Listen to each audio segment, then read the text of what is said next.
pagi anak-anak, perkenalkan nama Ibu Resa Nuhalimatus Syadiah, Ibu mahasiswi praktikan keterampilan mengajar dari Universitas Kuningan, yang mana pada kali ini Ibu akan menemani kalian belajar secara daring atau belajar dari rumah. Nah, mengingat kita masih dalam situasi dan kondisi pandemi COVID-19, maka mengharuskan kita belajar di rumah juga ya. Maka dari itu, semoga kalian selalu diberikan kesehatan dan semoga dimudahkan dalam proses belajarnya. Amin. Baik, pada pertemuan kali ini Ibu akan memberikan materi tentang cerita rakyat atau hikayat. Nah, dengan kompetensi dasarnya yaitu mengidentifikasi nilai-nilai dan isi yang terkandung dalam cerita rakyat atau hikayat, baik secara lisan maupun tulis. Dengan indikatornya yaitu mendata isi pokok yang ada dalam cerita rakyat, kemudian mendata karakteristik yang ada dalam cerita rakyat, dan mendata nilai-nilai yang ada dalam cerita rakyat. Nah, adapun tujuan pembelajarannya yaitu siswa mampu mengidentifikasi nilai-nilai dan isi yang terkandung dalam cerita rakyat, baik secara tulis maupun lisan. Sebelum kita masuk dalam pembelajaran, alangkah baiknya kita berdoa terlebih dahulu ya. Semoga kalian sudah dalam kondisi belajar yang ideal. Baik, berdoa dimulai.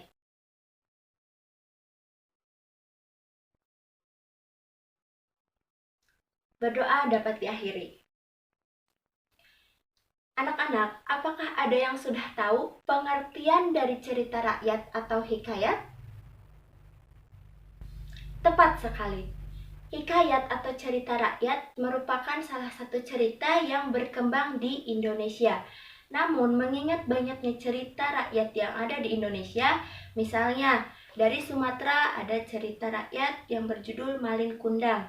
Kemudian dari Kalimantan ada Danau Lipang. Dari Sulawesi ada Asal Mula Tari Patudu. Dari Papua ada Legenda Cendrawasih. Dari Jawa Timur ada Ande-Ande Lumut. Dan dari Jawa Tengah ada Legenda Timun Mas. Kemudian dari Jawa Barat pun ada Lutung Kasarung, Sangkuriang, Ciung Wanara, dan masih banyak yang lainnya. Nah, sehubungan cerita rakyat itu dari berbagai daerah, kira-kira apakah ada cerita rakyat dari daerah Kuningan? Tentu ada. Pastinya kalian juga sudah mengetahui banyak cerita rakyat yang ada di daerah Kuningan ya. Misalnya ada legenda Si Windu Kuda Putih, kemudian legenda Ikan Dewa, kemudian Sasakala Dharma Loka, ada kisah Arya Kamuning, dan masih banyak cerita rakyat yang lainnya. Tapi, mengapa kita harus mempelajari cerita rakyat atau hikayat? Anak-anak, cerita rakyat merupakan warisan budaya dari nenek moyang kita. Maka kita harus senantiasa melestarikan dan mempelajarinya. Kemudian, dalam cerita rakyat tentunya mengandung nilai-nilai atau amanat yang bisa kita ambil hikmahnya. Maka dari itu, Ibu harap pada pembelajaran kali ini kalian belajar dengan sungguh-sungguh supaya jiwa kita dapat memperkaitkan dengan amanat-amanat yang ada dalam cerita.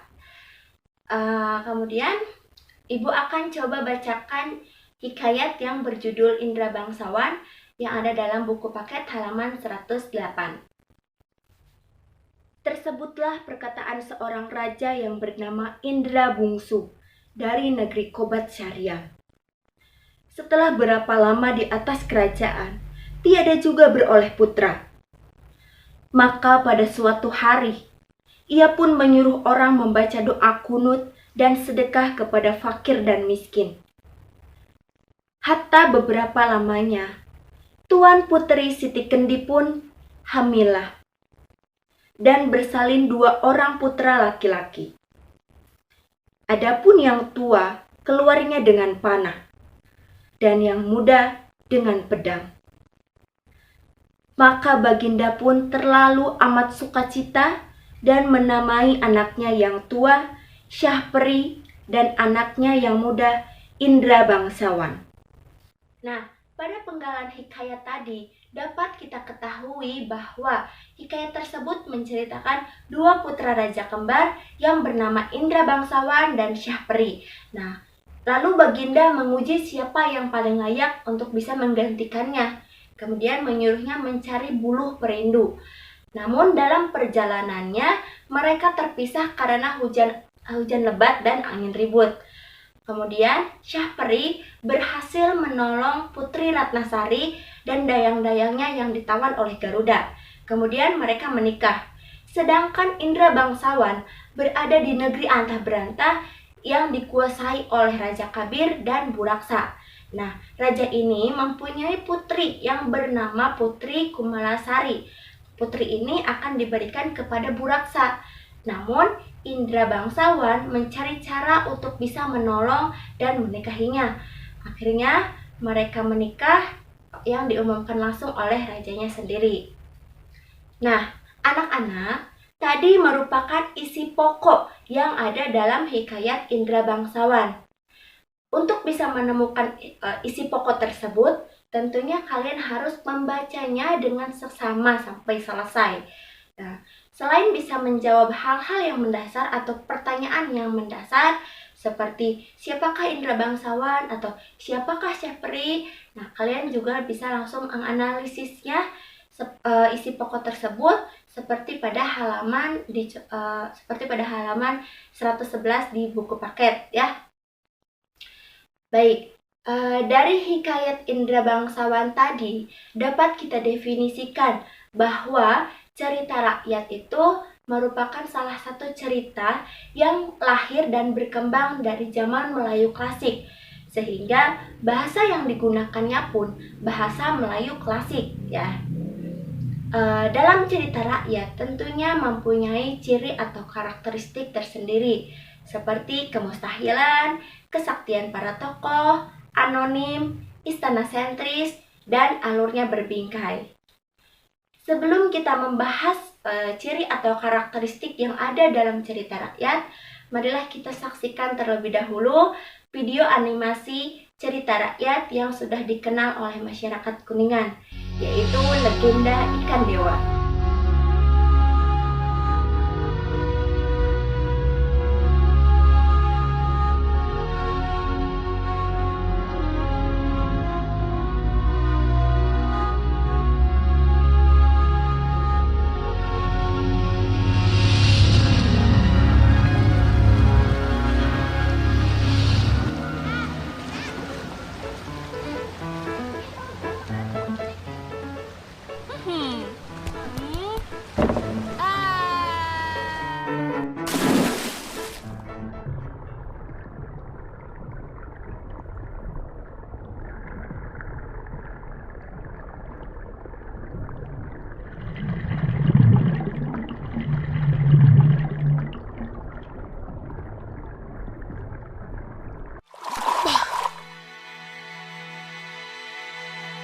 Wah.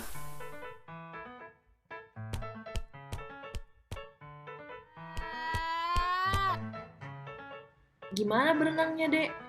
Airnya dingin banget, Kak. Terus ikannya gede-gede. Haha, ada tahu nama ikannya nggak tuh? Ikan dewa. Oh, tahu nggak? Dulunya ikan-ikan itu prajurit kerajaan loh. Bab prajurit dikutuk dong. Hehe, mau kakak ceritain nggak? Ceritain, Kak, ceritain. Alkisah, ketika daerah ini masih dipimpin oleh Prabu Siliwangi, ada segerombolan prajurit yang kebiasaannya tidak mematuhi perintah beliau. Bukannya memberikan laporan setelah menjalankan tugas berburu, mereka malah menghabiskan waktu untuk berpesta. Ada yang asik mengadu kekuatan,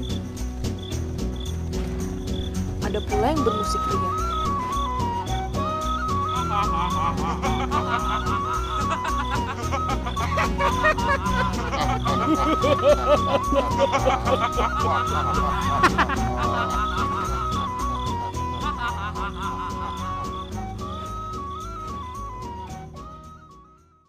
Sementara itu, raja yang tidak kunjung mendapat kabar dari mereka menjadi gelisah sendiri di istana.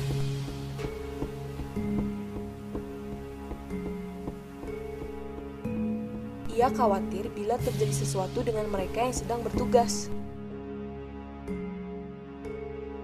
Apa kabar dengan mereka yang sedang bertugas? Untuk saat ini belum ada laporan dari mereka, Prabu. Baiklah kalau begitu. Panggil seorang utusan. Untuk mencari tahu tentang prajurit-prajurit itu, akhirnya Raja mengirimkan seorang utusan untuk memastikan keadaan yang sedang terjadi.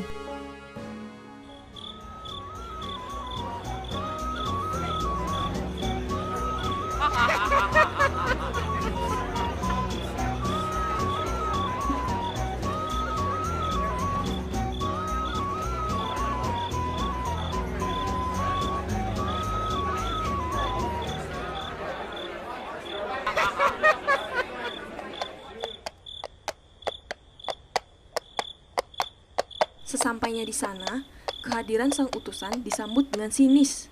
Tapi, itu tidak membuat sang utusan bimbang menanyakan kelancaran tugas mereka sambil menyampaikan pesan dari istana. Diberitahukan kepada pasukan yang bertugas di hutan, kedatangan hamba kemari untuk menyampaikan surat dari Prabu agar kalian segera kembali.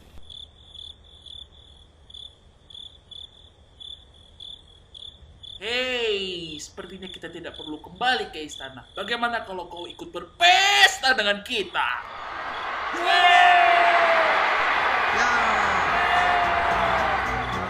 Mengetahui prajurit-prajurit itu ternyata hanya menghabiskan waktu untuk berpesta, utusan itu segera pulang dengan membawakan kabar buruk. Namun, pesta tetap berlanjut hingga fajar tiba.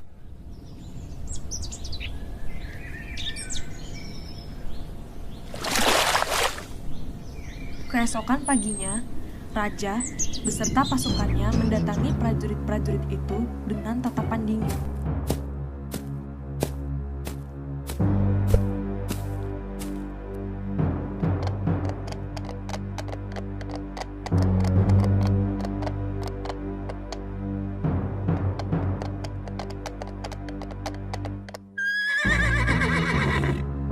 Sebagian sudah bangun dari tidur. Sebagian dibangunkan secara paksa. Sungguh kami meminta maaf, Prabu. Kami tidak bermaksud untuk melakukan... Diam! Prabu. Kalian sungguh sangat tidak disiplin. Ini adalah hukuman yang pantas untuk kalian. Tidak lama kemudian, langit menjadi gelap. Awan-awan hitam berkumpul menghujani mereka.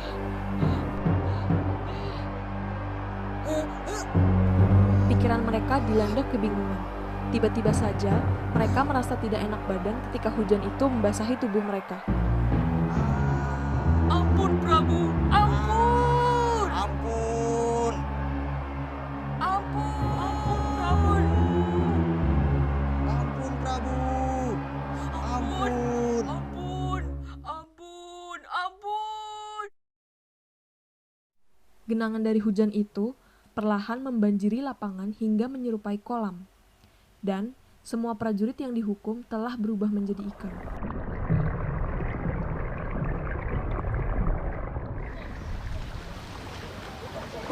Prajurit jadi ikan. Aku nggak mau jadi ikan gara-gara gak dengerin kakak. Dek, ayo pulang. Iya, Kak. Tungguin, Kak.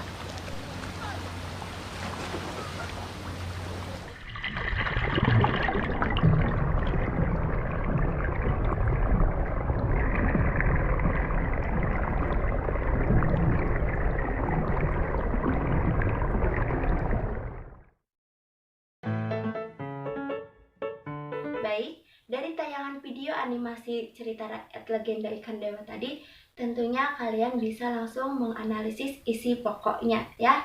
Nah, mari kita bahas terlebih dahulu ciri atau karakteristik yang ada dalam cerita rakyat. Yang pertama yaitu kemustahilan. Nah, kemustahilan dalam cerita rakyat tampak pada segi cerita yang disajikannya, atau erat kaitannya itu dengan ketidaklogisan atau berada di luar nalar.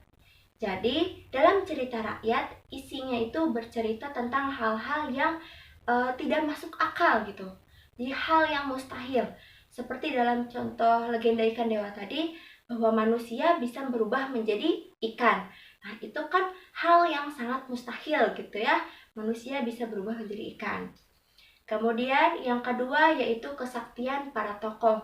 Selain kemustahilan, dalam cerita rakyat tentunya ada kesaktian para tokoh.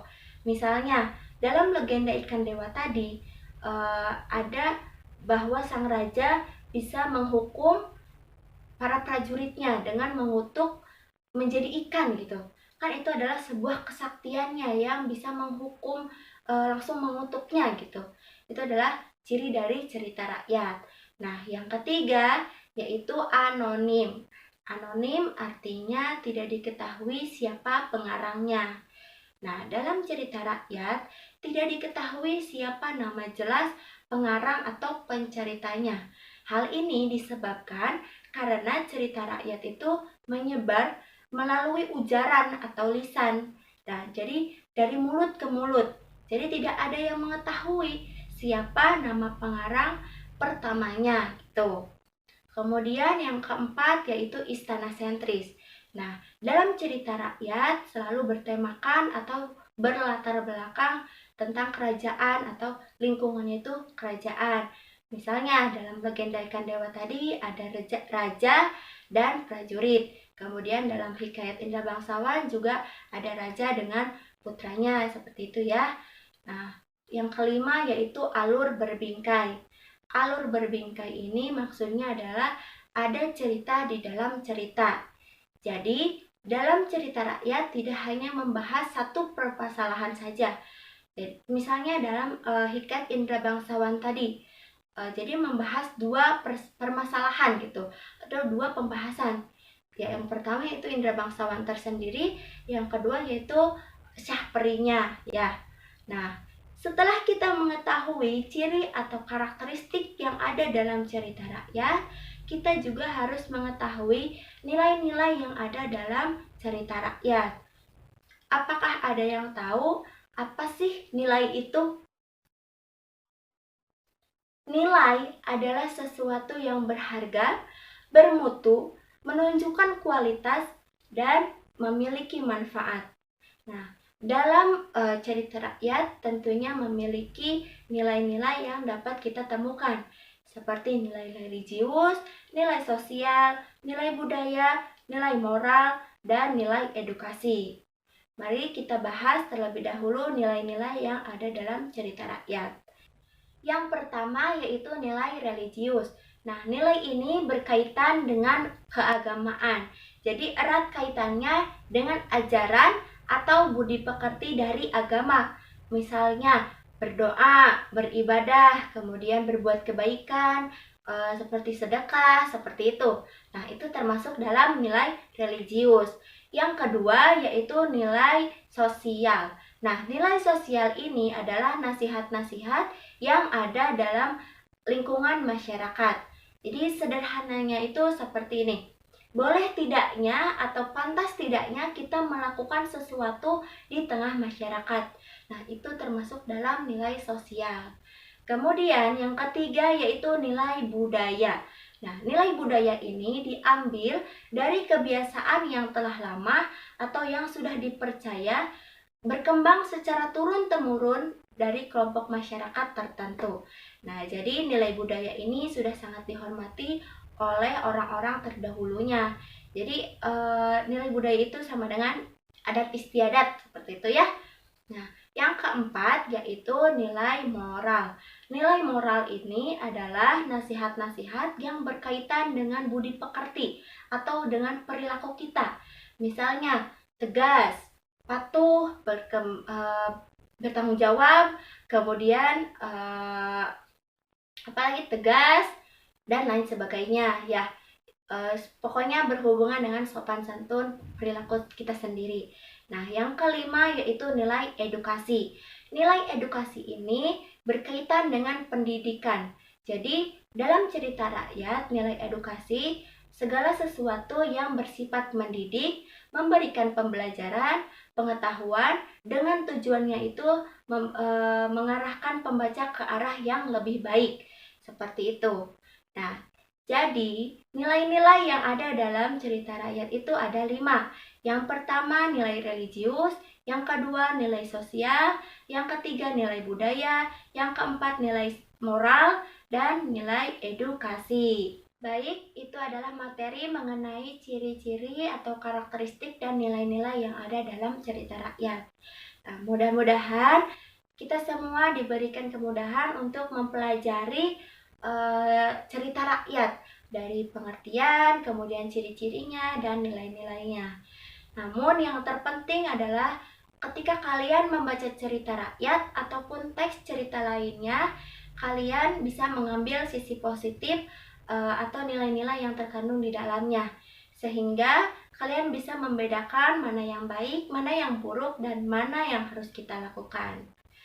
Anak-anak, pada pertemuan kali ini Ibu cukupkan saja. Sebagai kesimpulannya yaitu cerita rakyat merupakan cerita yang berkembang di masyarakat dengan ciri-cirinya yaitu kemustahilan, kesaktian para tokoh, anonim, istana sentris, dan alur berbingkai. Dan terdapat juga nilai-nilainya yaitu nilai religius, nilai sosial, nilai budaya, nilai moral, dan nilai edukasi.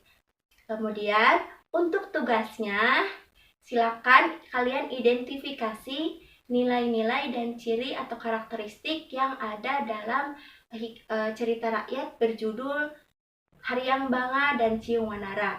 Nanti Ibu akan kirimkan teksnya berupa file di grup WhatsApp ya. Kemudian barangkali ada materi yang belum paham, silakan tanyakan saja di grup.